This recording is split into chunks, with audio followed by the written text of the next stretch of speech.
Okay, Mona, and then we're going to go with Steve second. But Mona, if you take a minute and just wrap up, give us your key takeaways for this event.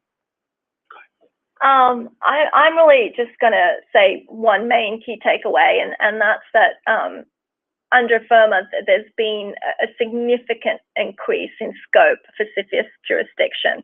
And we've seen that not with just the new provisions under covered transactions, but a lot of new definitions and new terms have been introduced.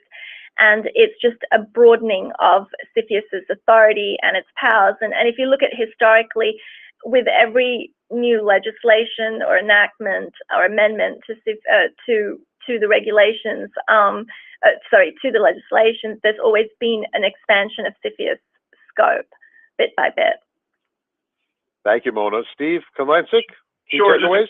Just a couple of points. We're early in the process here. We're early in the implementation of FIRRMA. The government's still trying to figure out what it needs to do, what it has to do. The transaction parties are still trying to figure out what the new regulation means. But ultimately, some things that we're seeing is we do believe there's going to be an increase in the number of transactions reviewed by the committee between the combination of mandatory declarations and then the traditional filings that people can still do. So we think the numbers are going to go up over time.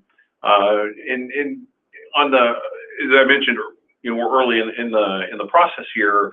There's still a lot of things to be defined yet.